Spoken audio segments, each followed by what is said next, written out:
Late last year, Detroit firefighters into a single position in an effort to meet demand. Well, at that time, the city was short 200 firefighters and 100 EMS workers. Unfortunately, the story hasn't changed, with daily medic units shutting down due to the lack of manpower. Well, now most are running low on patients, leaving for other departments with lower call volume and better pay. For Austin Tedderington, it's not how an email starts, but how it ends. Oh, yeah, of course. He reached out to Fox 2, signing off, saying, quote, "Believe in something, even if it means sacrificing everything." And that he did.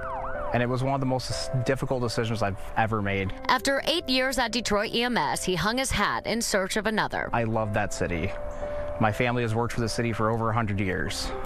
And I had to bring an end to it because mentally I just couldn't do it anymore. He says Detroit EMS is decimated by medics leaving for other departments. We lose at least 2 people a month. This man, who we are not identifying for his protection, says the situation has created unsafe working conditions for both medics and citizens. Every year our run volume goes up, and every year our manpower goes down. You can see the issue at hand here. This Facebook page that was recently deactivated was dedicated to reporting EMS closings and brownouts. Look at this. April 9th, they were down 11 units. The average is maybe 4 units down. Sometimes we can be 6 units down. And depending on if you count our peak units, we can be down 9 units.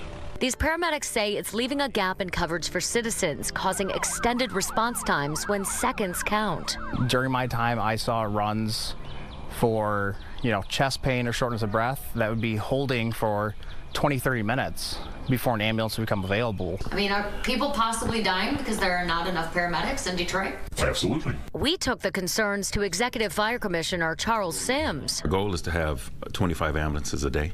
On the day of our interview, Sims says they met their goal. That hasn't been the case in the recent past. We've fallen a little short of that, but I do want to keep in mind that we do have our fire engines and our fire companies that are responding. There are EMT as well as paramedic trained. These guys tell a different story. Back in the day, every single ambulance in the city of Detroit had a licensed paramedic on it. Now, 4 to 5 units a night are actually paramedics. The rest are basic. Basics might even just have 2 weeks of training. The training and the standards that used to be in place have been lowered because they're hurting for people so badly that they just need to get bodies on the road.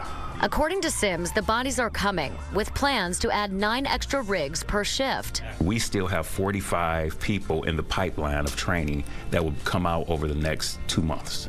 As the hiring frenzy continues, Sims is tasked with convincing people to stay. You're talking about people dropping 10 to 15 years seniority just to be happy. It's hard for people to stay when you're getting overworked every day. When you look and you go, well, just 5 miles away from here, I could be making, almost twice as much and do half the work. The fire commissioner says he hears their concerns and says better times are coming. This is the transition phase that we're going through, and it's going to be some growing pains. But I do feel, I feel very confident at the end of this that everyone will be happy that they're working for the city of Detroit, and the citizens will get a higher level of care. For Tedderington, it's too late. Even now, I still want to be there with all of my heart. But we're held back by management and what we can actually do. His message, signed, sealed, delivered, sacrificing everything to walk away.